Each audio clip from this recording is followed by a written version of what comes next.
얘기하다 말았지. 그래서 우리가 늘 강조하는 그 효소, 효모 다 여기하고 연관이 많죠, 그죠? 네, 그런 어떤 부분에 있어서 이 대장 같은 경우는 장의 환경이 좋아야 증식이 되는 거예요. 유산균 같은 경우 요즘 되게 유행하잖아, 그죠? 막 유산균 제품은 거의 다 뭐 이렇게 먹여봤거나 지금도 먹이고 있거나 막 그런데 균이라는 것들은 미생물은 조건에 따라서 굉장히 큰 변화를 보여요. 우리는 아주 추우면 얼어 죽지 뭐. 근데 걔들은 어때? 죽은 듯 있죠. 그러다가 날이 다시 따뜻해지면 다시 확 살아. 그죠? 그러니까 진짜 죽는 게 아니라 죽은 듯이 있는 것. 그거 굉장한 능력 아니에요? 그래서 그렇게 있다가 그게 또 이제 우리 집에서는 어떠냐 하면 사올 때는 살아있다가 냉장고에 넣으면 얘들이 그냥 가만히 있는 거야. 쑥으리하고 가만히 있다가 또 냉장고에서 꺼내면 다시 활동을 시작해. 그렇죠? 자, 그렇다면 여기에서 그 미생물의 활동 조건은 환경이죠, 환경. 온도라든지 뭐 이런 것들. 그런데 아기가 미생물이 너무 이렇게 이제 유산균 제품 파는 데서 사람들이 선전하는 걸 착 보니까 우리 애하고 증상이 똑같아. 그래갖고 역시 우리 애는 지금 뱃속에 미생물 균형이 나쁘거나 아주 숫자가 부족하거나 그러니까 이걸 먹어줘야겠다 이렇게 생각을 하신 거예요. 근데 이건 뭐하고 같으냐 하면요.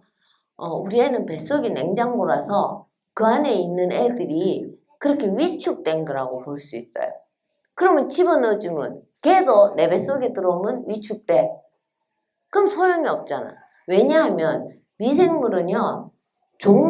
다종이라는 종류는 굉장히 중요해요. 집어넣어주지 않으면 갑자기 어디서 안 튀어나와요. 그래서 망가장도 했잖아. 온 집에 걸 모아가지고. 그는 어쩔 수 없어. 종자 자체가 다르니까 모아야 돼. 그런데 숫자는 걱정할 게 없어요. 걔들은 거의 뭐 기하급수적으로 늘잖아. 여러분 눈으로 보신 적 많죠? 곰팡이 핀 거 한번 보세요. 한 개, 점 한두 개 있나? 이 정도면 먹어도 안 돼? 이렇게 생각했는데 다음날 일어나 보면 어때요? 다 뒤덮고 있죠. 그런 애들을 무슨 숫자를 걱정을 해요. 조금만 되면 내일도 50배, 100배, 내일 아예 하루 가기 전에 뭐 몇 천 배가 될 수 있어요.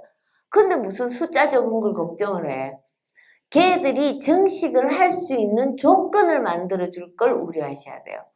고려를 하셔야지. 그러니까 우리 애가 배가 차가운가? 내가 좀 너무 인스턴트 이런 걸 너무 많이 먹여가지고 뱃속에 방부제, 누적 성분 이런 게 있나? 또는 효소가 잘 안 나오나? 효소가 뭐예요?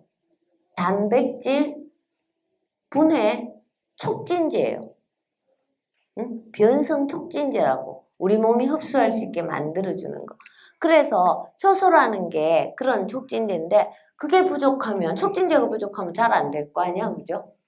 그러니까 우리 애 몸속에 효소가 부족해서 그러나? 배가 차갑나? 아니면 세균들이 먹고 살 영양분이라는 자체가 우리 애 몸속에 너무 없나? 뭐 이런 생각을 하셔야 되는 거지. 모자라니까 넣어줘야겠다.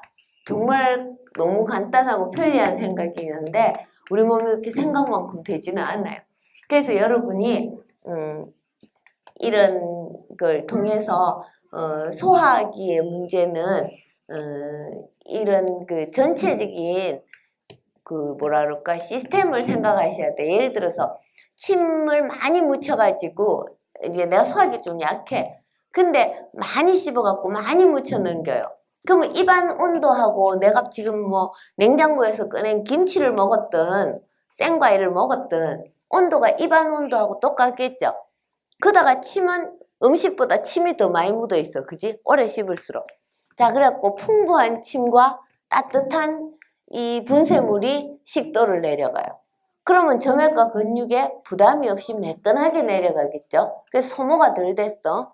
막 밀어내려고 식도에서 점액을 막 쏘아내지 않아도 돼. 그랬는데 위산의 입자가 작으니까 쉽게 분해되죠. 그죠? 분해될 요소는. 그리고 산에 분해되지 않는 것들은 소장으로 내려가. 여기까지 전부 다 뭐예요? 몸이 추가적으로 온도를 올리거나 조건을 좋게 하기 위해서 특별히 애쓰는 게 없죠. 입 하나 노력하면 여기까지 다 편해. 그죠? 이렇게 된다고. 그래서 식습관이 되게 중요하다. 엄마들은 해주는 음식물의 그 내용이 되게 중요하지만 먹는 애는 식습관이 굉장히 중요한 거예요. 그래서 제가 생각할 때 식습관 중에 가장 나쁜 식습관이 안 씹어 먹는 거야. 단지 편식하고 이거보다 더 나쁜 게 안 씹는 거예요. 왜냐? 시작이기 때문에 입이 하나 잘못하면 여기 밑으로 다 고생을 하게 돼. 그리고 다 소모적이야. 그렇죠? 그래서 만약에 여러분이 우리 애는 참 잘 체해요. 우리 애는 뭐 배탈이 잘 나요. 우리 애는 열 만났다 하면 경기를 해요. 만약에 이런 애가 있다. 걔가 노력할 게 뭐냐? 열심히 씹어먹는 거야. 어떻게든 씹어서 넘기는 그 습관을 들여주려고 여러분이 연구하고 노력하셔야 돼요. 저는 이런 원리만 알지 어떻게 하면 애가 씹는 습관이 들고 잘 드는지 그런 것까지는 저는 잘 몰라요. 왜냐하면 노하우, 실질적인 그런 거는 제가 여러분보다 훨씬 모자라거든요. 여러분 숫자가 얼만데, 그죠?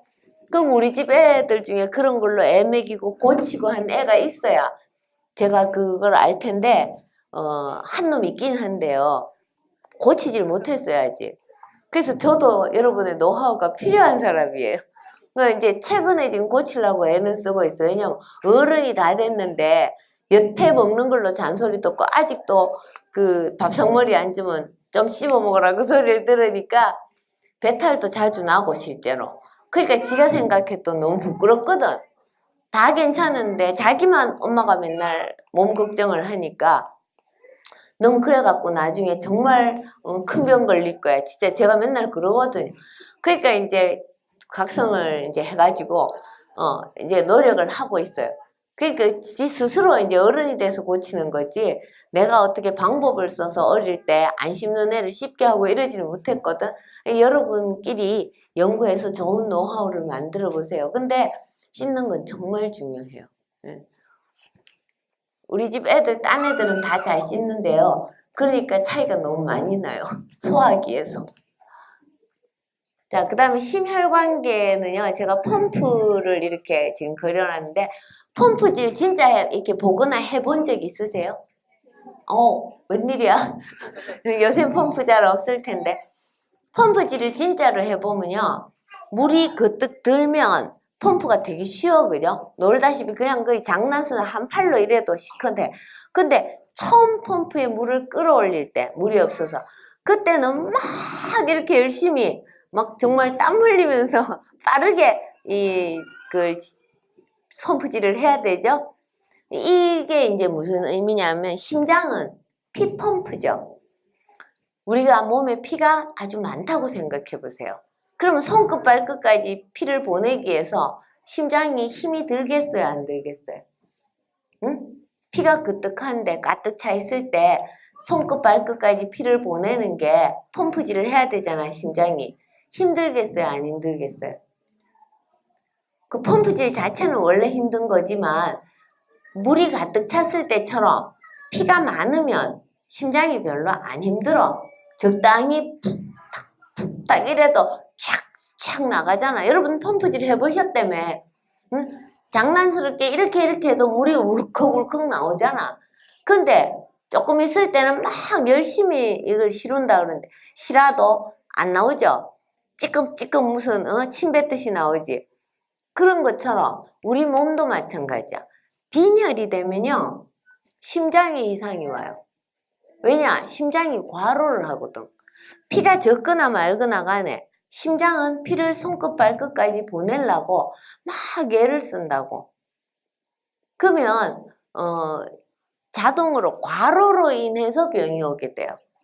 그러면 애가 좀 가슴이 아프다, 심장이 좀 두근거린다, 어디가 안 좋다 이러면 우리 애가 빈혈인지를 생각해 보셔야 돼요. 그것도 뭐예요? 잘 먹나? 잘 자나? 이런 데서부터 생각해야죠.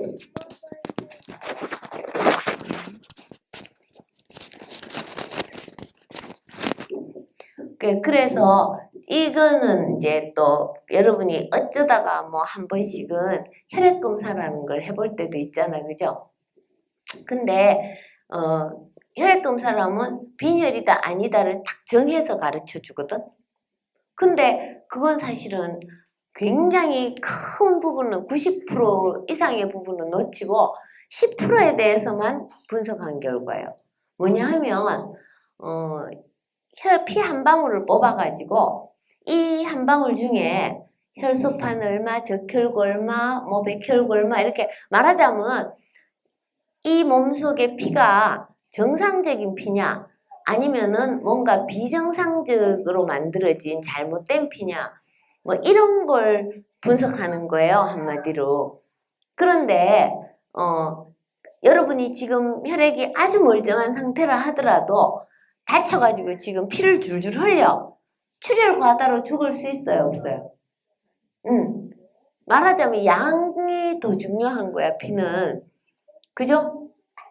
빈혈입니다라고 진료를 받아도 그날 나오다 죽을 일은 없잖아. 근데 출혈 과다는 몇 시간 만에도 죽죠. 그럼 어느 게 더 위험해요? 양이 모자라는 게 더 위험해. 근데 양적 빈혈은 검사가 안 돼요. 몸에 피 다 빼가지고 무게를 달아보기 전에는 안 돼. 그죠? 몸에 피 다 빼는 이런 건 누가 하느냐 하면 백혈병 같을 때 그 골수 이식 이전에 관해요법 뭐 이런 거 할 때 하는 거예요. 물론 그것도 무게를 달지는 않지만 어쨌거나 피갈이 한다고 그러는데 그 정도로 중할 때 쓰는 거예요. 그러니까 보통 사람이 절대 그런 위험한 검사를 할 리가 없죠. 그래서 말하자면 빈혈인지 아닌지를 모른다는 얘기야. 병원에서 검사를 해도 철결핍성 빈혈, 칼슘 결핍입니다. 이런 얘기는 들을 수 있어요. 근데 당신 애가 양이 피가 영 모자라네요. 이 얘기 못 듣는 거야. 근데 빈혈은 진짜 빈혈은 양적 빈혈이거든. 그걸 누가 알 수 있어요? 엄마들이. 왜냐? 먹는 거 보면 알잖아. 조금 먹고 많이 설치고 안 크고 빈혈이겠지 뭐. 그죠? 저는 맥 보면 알아요. 왜냐면 맥은 혈관 그 자체이기 때문에 습관이 돼서 이제 만지면 익숙하니까 피가 가득 찼나 모자라나 금방 알 수 있어. 만져보는데 왜 몰라? 만지면 알지. 그죠? 근데 이제 발달이 안 돼서 여러분은 잘 모르실 뿐이지 양적 빈혈은 진맥이 훨씬 더 쉬워요. 근데 여러분은 진맥도 못해. 그럼 어떻게? 몰라도 돼요. 먹는 거하고 계산해보면 흔히 하는 말로 계산이 딱 나오잖아. 마이너스가 나오잖아. 에너지 마이너스. 그러면 빈혈이지 뭐. 그죠? 그렇게 되는 거예요. 그래서 이 심혈관계는 그런 식으로 보면 또 다 알 수 있기 때문에 갑자기 우리 애가 멀쩡히 잘 있다가 심장마비로 무슨 일이 안 생길까? 이런 상상을 하실 이유가 없다는 거예요. 그 다음에 면역계. 자, 우리 이거 좀 잘 봅시다. 우리 몸의 면역계는요, 우리 왜 경계 경복하고 뭐 이런 거 있잖아, 그지? 경계는 말 그대로 주의한다는 뜻이죠.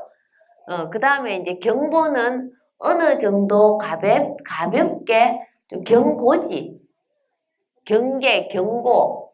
뭐 경보나 비슷하겠다. 내 용어가 이런 용어가 없는데 어차피 개념을 제가 여러분한테 설명하기 위해서 만든 말들이다 보니까 이게 경계, 경고 뭐 이런 것 같아요.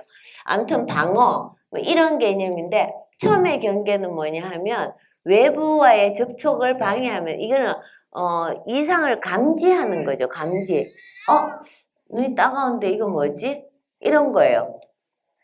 좀 여기 냄새가 이상한 냄새가 나는데 뭔가 좀 호흡이 불편해. 말하자면 감각기가 위험을 이렇게 감지하는 거예요. 감지.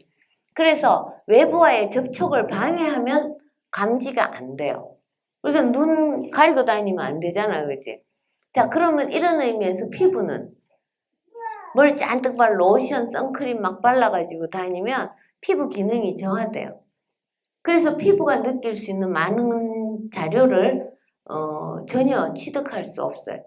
그래서 이런 면에서도 나쁘고요. 그 다음에 또 이런 이렇게 마스크 쓰고 막 이러는 거 있잖아요. 작업을 한다든지 외출할 때 잠깐은 괜찮지만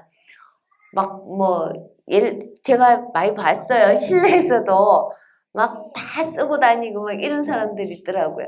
계속 차단만 하면 엄마들 생각에는 병 걸리는 게 싫다겠지만 사실은 그렇게 함으로써 할 일을 못하게 되는 거예요. 그러면 얘가 할 일을 못하면 무슨 문제가 생기느냐? 이건 전부 감각기이기 때문에 정보 수집하는 기능이거든요. 정보 수집이 옳게 안 되면 큰 병이 걸릴 수 있는 거죠. 기회를 놓친다 이 말이에요. 그래서 그런 거보다는요. 제가 왜 눈병 걸렸다 그러면 10번이고 100번이고 씻어라 그런 말 되게 잘하거든요. 그게 뭐냐 하면 치료도 함과 동시에 계속 그대로 두는 거야. 눈을 끌면 눈 아프다 그러는데 잘 수 있어서 잠은 모르지만 눈 감고 있으라고 그럴 수는 없잖아. 그러면 계속 씻어주는 거예요. 씻어주면 또 유지도 하면서 찌꺼기는 씻어나가고 그런 방식이 좋아요. 자, 그 다음에 경고는 뭐냐 하면 주무른다, 꾹는다, 눈물, 콧물 이런 거예요. 이거는 초기에 약간 들어온 거 씻는 거하고도 같은 의미죠. 그냥 그 자리에서 바로 해결하는 거예요. 그래서 더 이상 깊이 못 들어오게 해요. 그런데 이게 문제예요. 여러분이 대부분 병이라고 말하는 게 여기 다 있어요. 맞죠? 이 끓는다, 눈물이 나요, 콧물이 나요, 토해요, 설사해요, 기침해요. 이거 지금 여러분이 애들한테 병이라고 얘기하는 것들이에요. 이게 해결하기 위한 행위예요. 그리고 여기서 끝내면 다행히 제일 빨리 간단하게 끝내는 거야. 근데 이거 자체를 병이라고 못하게 해달래. 그럼 병은 어디로 가요? 깊은 데로 들어가요. 그죠? 그래서 여러분이 이게 병인지 이 기능이 미발달해가지고 이게 빨리 안 그치는 건지 응? 경고가 삐뽀 삐뽀 삐뽀 삐뽀 삐뽀 막 불났다고 막 난리가 났어 온 아파트에. 근데 와가지고 불을 껐어. 껐으면 어떻게 해야 돼요? 이제 멈춰야지. 근데 야가 좀 오래 안 써가지고 고장이 났어. 그래서 불이 이제 다 꺼졌는데도 그러고 돌아다. 그럴 수 있죠. 여태까지 제대로 안 썼기 때문에 기침할 일이 생겨갖고 기침을 했는데 이제 끝났는데도 아직도 남아있어. 그런 걸 뭐라고 하냐면 열이 남아있으면 여열. 그죠? 기침이 남아있으면 여해. 여자를 붙여요.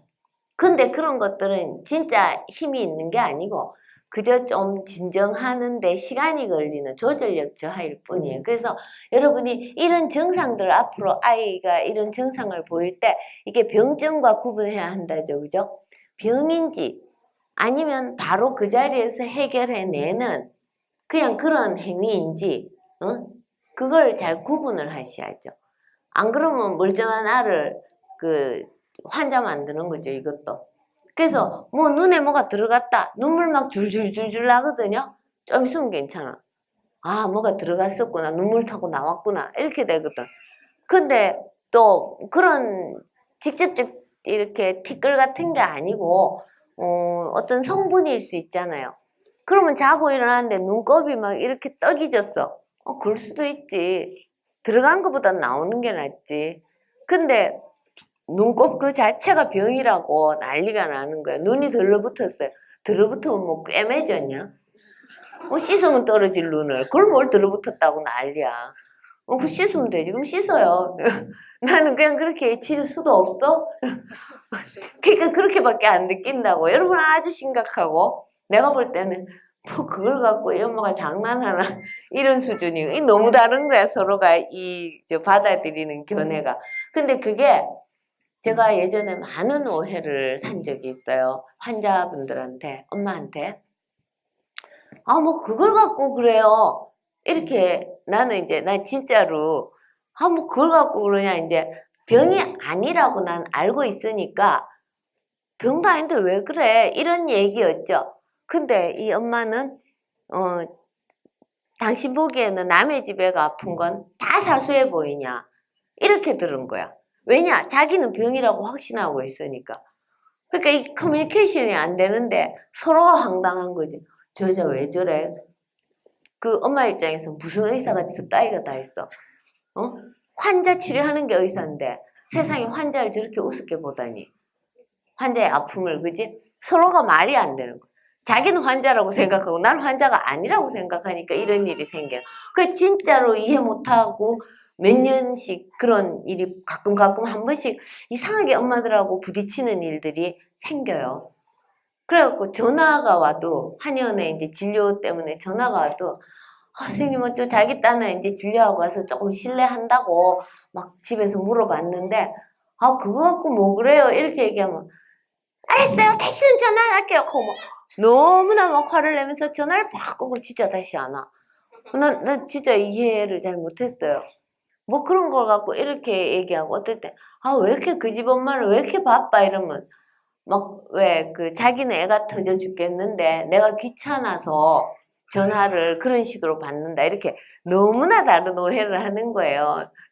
그런 일들이 왜 생긴지 전 옛날에 몰랐어요. 근데 이제 카페 하면서 알게 됐어. 이 사람들한테는 이게 다 병이구나. 다 심각하구나. 자기는 막 미칠 것 같은데 나는 무슨 장난하듯이 얘기하니까 얼마나 더 화가 났을까. 이제 이해가 되는 거지. 그래서 내가 예전에 막 혼자서 이상한 여자냐 그러고 막 욕했던 많은 사람들을 지금은 오히려 만나면 사과하고 싶어져요. 내가 몰랐다 당신이 어떤지. 근데 사과도 하고 싶고 가르쳐도 주고 싶어요. 그런 게 아니다 이게. 그런 이게 공감이 안 됐던 거죠. 그래서 그러고 진짜로 이제 몸속에서 더 이상 물러설 수 없다. 여기를 넘어서면 나는 이제 큰일 난다. 이럴 때 하는 게 발열염증. 그지? 그래서 여기 중요한 건 뭐예요? 체력 소진 여부만 체크하고 도와줘야 돼요. 발열과 염증은 가라앉히는 게 아니고 도와줘야 돼요. 여기 얘들은 뭐야? 뒤처리만 하면 돼요. 가만히 냅둬도 되고. 근데 얘들은 뭐예요? 도와줘야 되는 애. 열은 내려야 되는 게 아니고 빨리 올라서 일을 다 하도록 도와줘야 되는 애. 염증 중에 제일 심각한 게 여러분 많이 보셨죠? 농가진. 농가진 보고 제가 뭐라 그래요? 아토피의 지름길이라고 그러죠. 아토피 치료의 지름길. 왜 그러겠어요? 염증 중에 제일 세게 올라오기 때문에 도와줄 거 없어. 힘만 받쳐주면 돼. 그래서 농가짓 한다 그러면 제가 이제 열을 막 세게 연료를 막 확 소진을 하면 찌꺼기도 많이 생기겠죠. 그죠? 그러니까 일단 야야 빨빨 해독하러 와. 뭐 어제 했다 해도 다시 와. 길을 열어놓고 연기가 나가야 될 거 아니야. 그래서 해독시키고 그 다음에 엄마 무조건 소화제를 되는 거 소화제 먹여가면서라도 먹여. 내가 이렇게 얘기해요. 지금 소화에 힘 빼면 안 되거든. 근데 힘은 필요하거든. 그러니까 무조건 소화 잘 되는 음식으로 먹고 소화제까지 막 안채해도 먹여가면서 힘을 빨빨 만들어줘야 연료를 계속 대줘야 한 번 시작했을 때 끝을 볼 거 아니야. 욱 하고 끝나야 돼 저거는. 욱 하다 툭 하면 고름밖에 안 돼. 그래서 욱 하고 태워버려야 돼. 그래야 진짜 끝이 나요. 그래서 이거는 오로지 체력만 체크하고 도와줘야 될 거지 일반적 상식처럼 염증에는 소염제, 열에는 해열제 정반대죠. 그래서 코에서 시작한 게 폐렴까지 왔다가 장염으로 가는 거야. 그거면 다행이지. 해열제 과잉으로 써가지고 뇌 손상이 오는 거예요. 그것도 영구 손상이. 그죠? 이런 문제들이 바로 이런 전체적인 면역계가 하는 작업을 제대로 이해하지 못한 데서 오는 문제점이에요. 그러니까 우리가 열 날 때 각탕해가지고 빨리 땀내고 끝내라. 각탕하면 몸에 열이 오르지 내리냐? 그지? 그 대신 빨리 열 오르니까 어떻게 돼요? 작업을 빨리 끝내지. 센 불로 끝내니까. 그러니까 땀이 주르륵 나고 열이 내리잖아. 그거는 각탕을 해서 열을 내리는 것이, 그러니까 각탕을 해서 땀이 나는 게 아니라 각탕을 해서 열을 올려서 일을 끝냈기 때문에 땀이 나는 거예요. 그렇죠? 네, 그래서 이건 도와줘야 된다. 이런 면에서 이제 제대로 된 이해가 필요한 거죠.